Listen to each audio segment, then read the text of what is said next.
মাত্র ৪২ বছর বয়সে না ফেরার দেশে চলে গেল কাঁটালাগা গার্ল শেফালি জারিওয়াল। শেফালির এই অকালে চলে যাওয়ার কারণ কি অবশেষে জানা গেছে। মাত্র ৪২ বছর বয়সে না ফেরার দেশে পাড়ি জমিয়েছে বলিউডের জনপ্রিয় অভিনেত্রী ও কাঁটালাগা গার্ল হিসেবে পরিচিত শেফালি জারিওয়াল। হঠাৎ অসুস্থতা অনুভব করায় তাকে মুম্বাইয়ের ওয়েলভিউ মাল্টি স্পেশালিটি হাসপাতালে নিয়ে যাওয়া হয়। তবে সেখানকার চিকিৎসকরা পরীক্ষা নিরীক্ষার পর তাকে মৃত ঘোষণা করেন।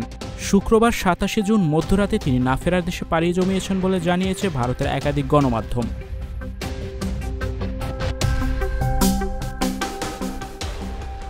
টাইমস অফ ইন্ডিয়া ও মুভি টকিজের খবরে বলা হয়েছে, শেফালি অসুস্থতা অনুভব করার পর তড়িঘড়ি করে তাকে মুম্বাইয়ের বেলভিউ মাল্টি স্পেশালিটি হাসপাতালে নিয়ে যাওয়া হয়। চিকিৎসকেরা জানান শেফালির মৃত্যুর খবর। পরে তার নিথর দেহ কুপার হাসপাতালে ময়নাতদন্তে নিয়ে যাওয়া হয়।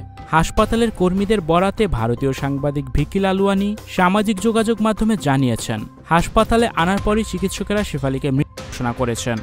হৃদরোগ বিশেষজ্ঞ লুলাও বিষয়টি নিশ্চিত করেন। চিকিৎসকরা প্রাথমিকভাবে ধারণা করছেন হার্ট অ্যাটাক করেছে শেফালি। স্টুডিও 4D আপনাদের জন্য নিয়ে এসেছে শীতাতাপ নিয়ন্ত্রিত স্টুডিওর সুবিধা, আছে অত্যাধুনিক মেকআপ রুম। বিস্তারিত জানতে এখনই কল করুন 01974860664। হাউসটি দেখতে চলে আসুন আমাদের ঠিকানায় শেখেরটেক রোড নাম্বার 9 বাড়ি 24। তবে এও জানিয়েছেন ময়নাতদন্তের প্রতিবেদন এলে পুরো বিষয়টি স্পষ্ট হবে। শেফালি ১৯৮২ সালের ১৫ ডিসেম্বর মুম্বাইয়ে জন্মগ্রহণ করেন। তিনি গুজরাটের সর্দার বল্লভ ভাই প্যাটেল ইনস্টিটিউট অব টেকনোলজি থেকে ইনফরমেশন টেকনোলজিতে বিএসসি ডিগ্রি অর্জন করেন। ২০০২ সালে মুক্তিপ্রাপ্ত ইন্ডি পপ গান কাঁটালাগা রিমেক ভিডিওর মাধ্যমে রাতারাতি তিনি জনপ্রিয়তা পান। ৭০ দশকের হিন্দি সিনেমার সমৃদ্ধির গানের রিমেকটি সে সময় তুমুল জনপ্রিয় হয়। গানের সাহসী উপস্থাপনায় শেফালি হয়ে ওঠেন আলোচনা ও বিতর্কের কেন্দ্রবিন্দু। এরপর কাঁটালাগা গার্ল নামে পরিচিতি পান তিনি। শেফালিকে বলিউড ক্যামিও চরিত্রে দেখা যায়।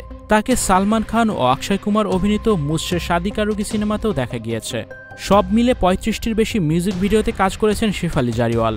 তবে এরপর আচমকাই গ্ল্যামার দুনিয়া থেকে নিজেকে গুটিয়ে নেন তিনি। শেফালি এক সাক্ষাৎকারে জানান, তিনি দীর্ঘ ১৫ বছর ধরে মৃগী রোগে ভুগছিলেন। এ কারণে খুব বেছে বেছে কাজ করতে হতো তাকে। পরে চিকিৎসার মাধ্যমে সুস্থ হয়ে আবার স্বাভাবিক জীবনে ফিরেছিলেন তিনি। শেফালি ব্যক্তিগত জীবনে বহু চড়াই উতরাই পেরিয়েছেন। ২০০২ সালে তার প্রথম বিয়ে হলেও সেই সম্পর্ক টেকেনি। ২০০৯ সালে তিনি স্বামীর বিরুদ্ধে মানসিক ও শারীরিক নির্যাতনের অভিযোগ আনেন এবং বিচ্ছেদ ঘটান। ২০১৪ সালে শেফালি দ্বিতীয়বার বিয়ে করেন অভিনেতা পরাগ ত্যাগীকে।